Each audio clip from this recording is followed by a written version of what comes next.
to the Festival of Storytellers.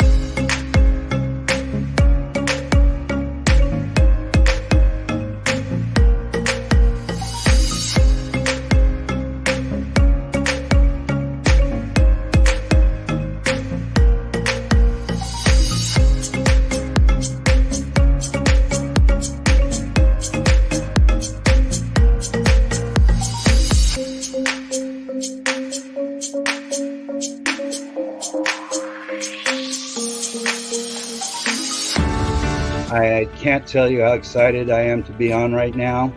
It's been a couple of weeks of excitement, getting prepared, and I've done a lot of things in my life, but this has got to be close to the top. Thank you, Reader's Magnet, and thank you, John, for putting this forth and taking the chance on our authors in presenting this out to the world. I've enjoyed this immensely, Joanne. Ellie, so have I. Thank you for who you are, and thank you, Reader's Magnet. You all are beautiful, and you've worked so very hard, and we are blessed. We are. I thank everybody that's involved with this process, because we know writers need readers and writers need publishers. We thank Reader's Magnet and everybody that's involved. I love Reader's Magnet. They say, we share your stories with the world.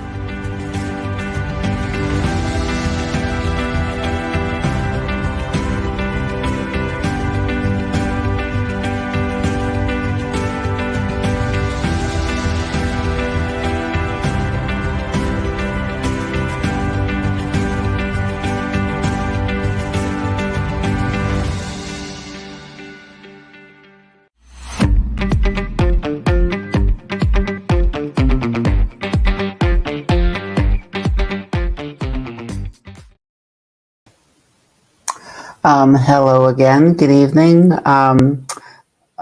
For those of you who are coming back again, thank you for returning. And for all of you new listeners, thank you so much for coming. I want to give a big shout out and thanks to Reader's Magnet. Everyone has been great with me since I've been with them now for, oh my God, probably about 1.5 years now.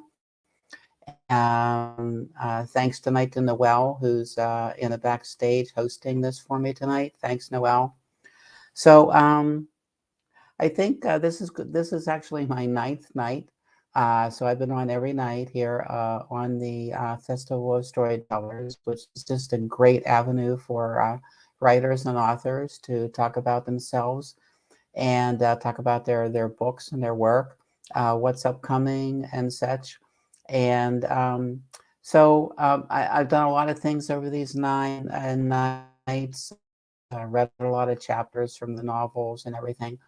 Tonight, I kind of want to go back a little bit over what I actually covered the first night, which is kind of like how I got to this stage of my writing, so to speak. And, you know, I've been writing, I think, ever since I could start to write with a pencil. And as I grew a little older, I fell in love, obviously, with the Disney characters, and I would make up my own characters. And even at a young age, I started reading a lot, which I think is valuable, so valuable for a child to do as they grow up. Read as much as you can. So my mother would look at the stories that I wrote, sometimes only a page or maybe even a couple paragraphs. But as I got older, they got to be a little longer. And she would always look at him and smile. And she said, oh my, someday, what an imagination you have. You're going to be such a writer someday. Unfortunately, my mother's no longer with us. She's in heaven looking down on me.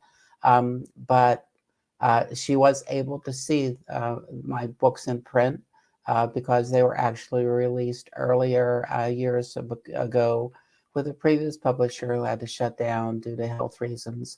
That's whenever I joined with Reader's Magnet, and they have been absolutely fantastic. They have redone all the covers pretty much. Well, they kept the covers, but even made the covers better. So so from that, it's great. So as life went on, you know, life has a way of just dictating how you go. And even though I wrote here and there and here and there, I didn't really start writing heavily again until probably my 50s. And that was primarily poetry, a lot of poetry. A lot of those poems I don't even have anymore. But I joined several online poet sites.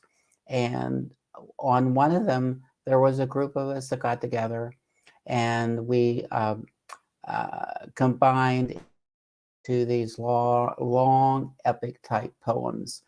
They would go 80, 90, 100 pages, and each of us would take over when the previous person stopped. We would follow what was happening during that time. We would introduce our own characters, and it was just a lot of fun. And that actually is the groundwork and the synopsis of the uh, fantasy novel that I'm working on now, hoping to have it completed sometime next year, which is will be titled Scrolls of Sorrow. And so from that point on, you know, I continued to write poetry. I did write some short stories. And then one night, the name Johnny Raven just popped into my head. I have no idea why. I was watching TV and it just popped in there. And it stuck with me for a few days. And I decided, okay, I don't know what's going on, but I've been developing some ideas to go along with Johnny Raven. And he's been kind of telling me what his life is like and what to write about. So I wrote a 3-page outline. I put it in the desk drawer, forgot it. 6 months later, I'm cleaning out the desk, and lo and behold, I found this outline. I through, and Gobnik Vidar, I hope I pronounced that right. Hello, good evening, Ms. Marzock. Thank you so much. I'm glad you joined me. And so I read it, and I read it again, and I said, you know what? You're never going to know if you can write a novel if you just don't start writing once upon a time. Just start writing. It doesn't make any difference how long it takes to finish it. Doesn't even matter if you don't finish it, because I told myself, what's the worst that can happen? I don't finish it, and I realize that I cannot be a novelist. So I'll stick with poetry and short stories. But I started writing it and didn't stop and finished it in 6 months, edited for a month, and there it was. And when I finally typed the end, I cried. And then I finally got the actual copies in my hand, I cried again. But when I finished Raven's Way, I immediately started in with the second book titled Raven's Rage, Order of the Claw. So this is Raven's Way, and it takes place in Philadelphia. And that is a picture of the Philadelphia skyline that I took, and we imposed that on the cover. And we found a couple nice werewolves or wolf-like beings to come out of the buildings and howl at them in. And as soon as I finished that, I knew exactly how I wanted the first chapter of Raven's Rage to go, Order of the Claw. And there is Raven's Rage, Order of the Claw. This took me longer because I worked full time. My husband was very ill, and I wrote whenever I could. But I finally finished it. It took me about 2 years. This cover right here, if you can see that hallway there, I took that picture along with a number of other photos on several trips that I took to one of the greatest places in Philadelphia to go through and sightsee, Eastern State Penitentiary. It's in the northern part of Philadelphia in the suburbs. Just a phenomenal, eerie, crazy place to go through. And I knew the first time I went in there that that is where the final battle in this book was going to be held. And pretty much the last 100 pages or so covers everything that happens in Eastern State Penitentiary. After I finished Raven's Rage, I did start the next Raven novel, and I actually wrote the first 3 chapters of it. Not quite sure when I'm going to even be able to get that done, but that will be titled Raven Unleashed, and I'm going to work hard to try and get that finished sometime next year. But after Raven's Rage, I had a period of time where I didn't do a whole lot. I continued to write short stories and such, and idea came for a book on an alien that crashes in the desert outside of Tucson, Arizona, titled it The Reptilian Factor. Each cover I gave my previous publisher kind of exactly the way I wanted it. So we, I don't know, we must have looked at 50 lizard and reptile eyes before we settled on this one, and we decided to make it big enough that it could really stand out on the cover. And I'm going to go ahead and get it into that also. This was my first book of poetry, Sea of Emotion, and it is very heartfelt because a lot of the poems in this book are deeply rooted in myself, and other poems in here are just my way of writing about other things that happened. And the last book that I have out recently is Along a Burning Highway, and it is a combination of short stories, 10 of them, preceded in the book by about 30 to 35 poems. And then at the end, it has the first chapters of Raven's Way and Raven's Rage. So I want to talk just a little bit about the characters in the book. And in the Raven series, particularly here, the main character, obviously, there are 2 main characters. The main male character, of course, is Johnny Raven himself. And the main female character is Kathleen Morello. Oh my God. So you'll have to excuse me. And so Kathleen Morello is a police detective on the Philadelphia PD. She pretty much has been in law enforcement her entire life. She has had different relationships. None of them lasted for very long, so she's still single. She happens to live with her father and one of the best dogs in the world, my Rain, who I miss her every day. She's been going about 9 years, but Rain will live on in my Raven series. I'm not sure if I can pronounce that name, but anyway, JK, looking forward to hearing your stories. Thank you so much, JK, for tuning in and sending me the message there. Kathleen Morello, as I said, actually lives in the house that I lived in for over close to 35 years with my husband, and then a number of cats and dogs. And so she is very, very, obviously very familiar with that house since I lived there. And and of course it takes place, a lot of it takes place most of it takes place in Philadelphia or the surrounding areas, which I came to know very, very well because I lived there for over 50 years. Karai Ando, hello, Kerry. Hi, Kerry. Kerry, I hope I'm pronouncing that right. Thank you so much for tuning in. I appreciate it very much.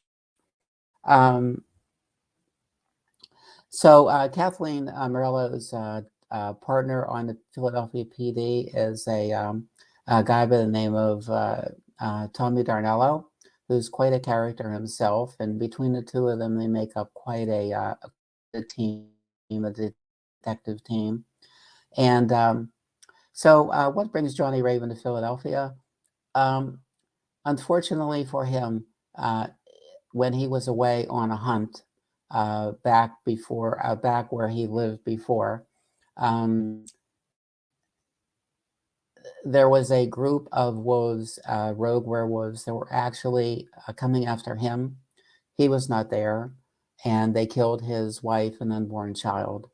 That put Johnny on a mission of revenge that continued on and on and on, following this rogue werewolf by the name of Quentin.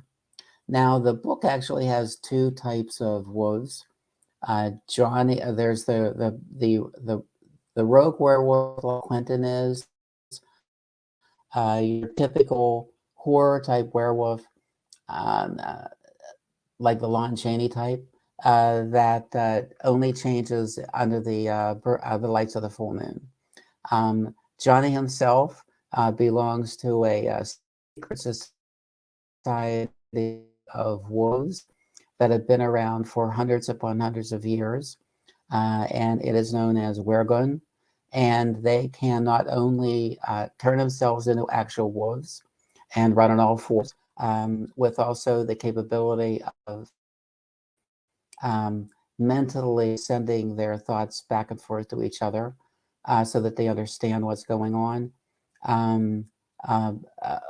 But they can also just alter parts of their body in case they would get into a fight or a skirmish and don't have a chance to alter completely. Also in the book are some other characters, specifically two female lawyers, Colleen Fry and Sarah Grainer, who work at the same law firm, and they also have a relationship between the two of them. Both of those young ladies, unfortunately, are destined to meet the rogue werewolf Quentin, and once that happens, their lives will change, not in the happiest of ways, and they will continue right into and through Raven's Rage. Of course, Rain, I can't let Rain out again. She is a huge part in this book. And the vampires in this book, I'm sorry, in the series, is Joshua is the main Philadelphia master vampire. He rules and runs the Philadelphia vampire clan. And the other vampire is Roberto, and he is actually from Seattle, but he's coming here to take over Joshua's role. So,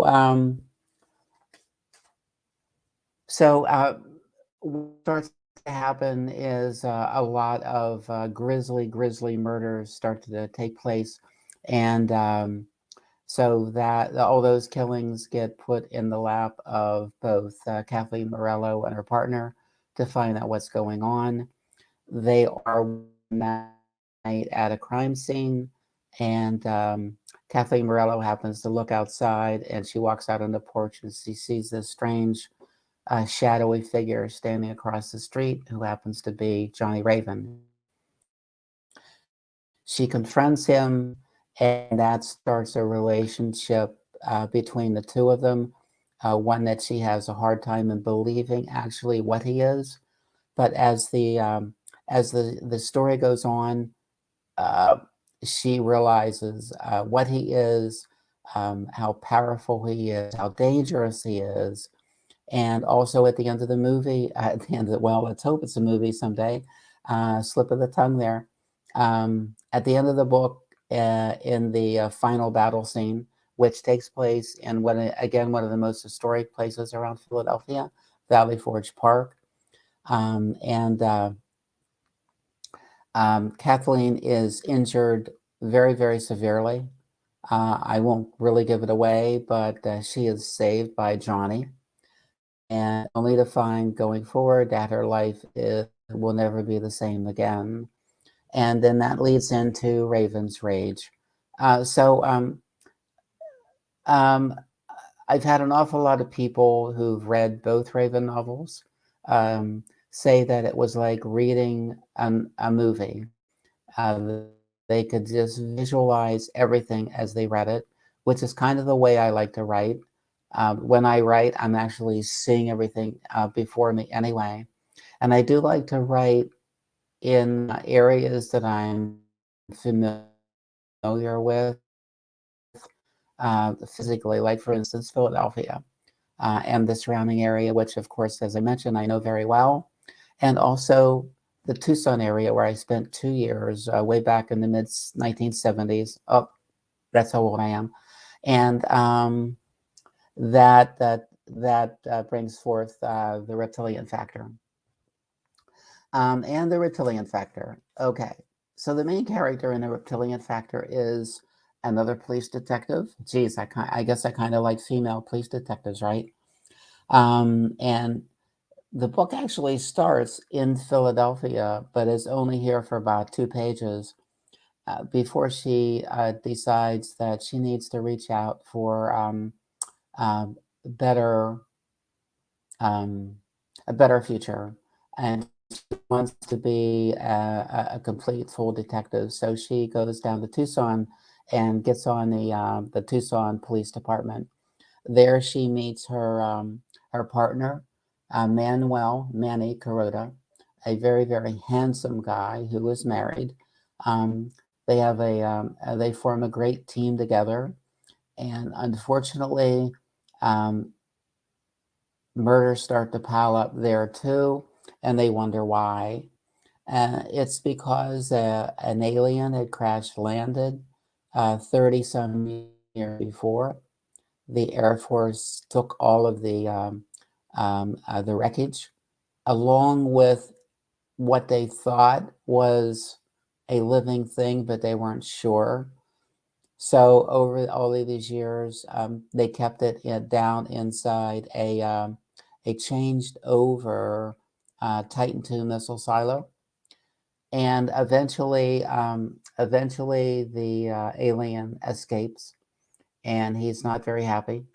And this particular alien, and I do explain in there the planet that he comes from and the type of alien he is. And he once he's out and starts taking over host bodies, whether it be animal or human, he then starts to kill and for revenge on what had happened to him. He also has the ability to reproduce. And so during the end of the movie, there we go again. Hello, Hollywood. Um, he is able to produce a number of eggs, and then suddenly these eggs hatch into more aliens, and now he has a small army. So it's quite entertaining. I really let my mind and imagination go wild on this one, and I ended this one with the very, very distinct possibility that there will be a second follow-up to this book as well. So I'm not sure how much more time I have.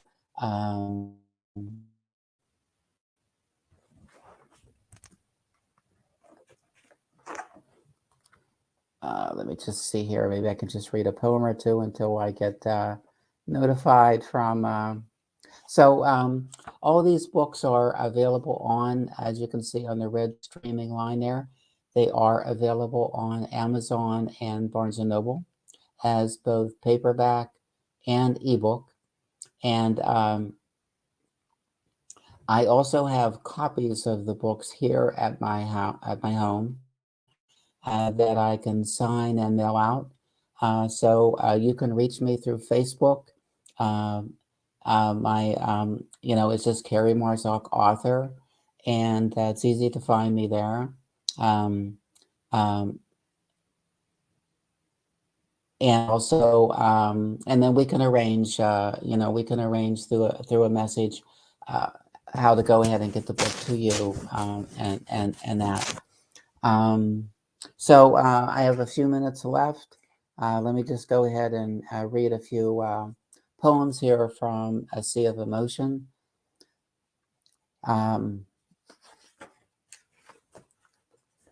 This is called Breakable Heart. The heart is your existence, your purpose, your strength. It is your death, your downfall, and your weakness. It is soft and pliable like cool, moist clay, able to be molded in the hands of a lover. It is hard like cold, gray steel, unable to be scaled when securely locked and tightly sealed. It grins in the heat of the sun and flows serenely under the comfort of moonbeams. It laughs in the bright sunlight and quietly sobs amid the peaceful curtain of rainfall.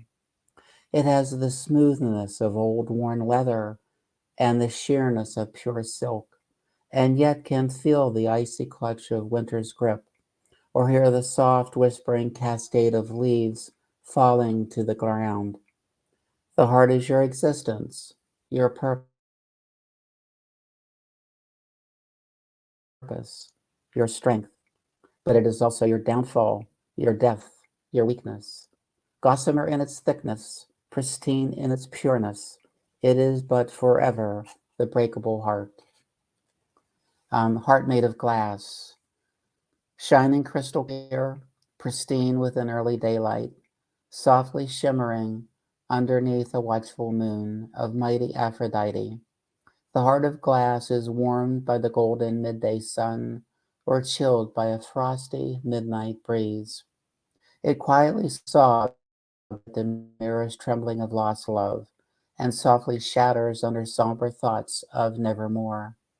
Falling inside a bottomless window of emotion, it reflects the vibrant colors of evening primrose from the smiling eyes of impulsive rose. Yet within the early sighs of morning's light, or sleeping softly under the lacy touch of smiling midnight, the heart of glass has the power to survive a jagged teardrop, or the crushing weight of love's departure in the dreariness of twilight. As a mirror reflection of life's remembered past, I gaze with fondness at memories saved within this pristine heart made of glass. The price of love. The magic of love is innocent and oh so gentle, rising and falling within the pureness of emotion. A soft touch of fingertips, a whispering caress of lips, or a breathless kiss of sweet adulation. Reaching desperately with anxious fingers for an embrace which the price of love allowed. People may change or often grow apart, miles of years in between, while searching for answers that are not there, an old love fading away, knowing full well that something wondrous will die if your choice is yet to stay.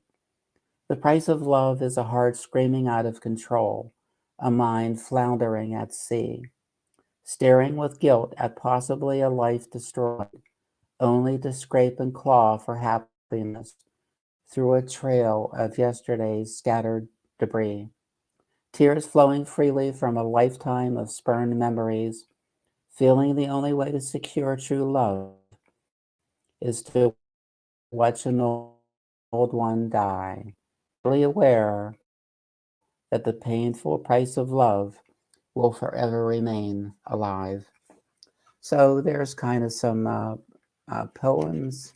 And also I wanted to mention that you can check out my website, which is www.kerrymarzock.com.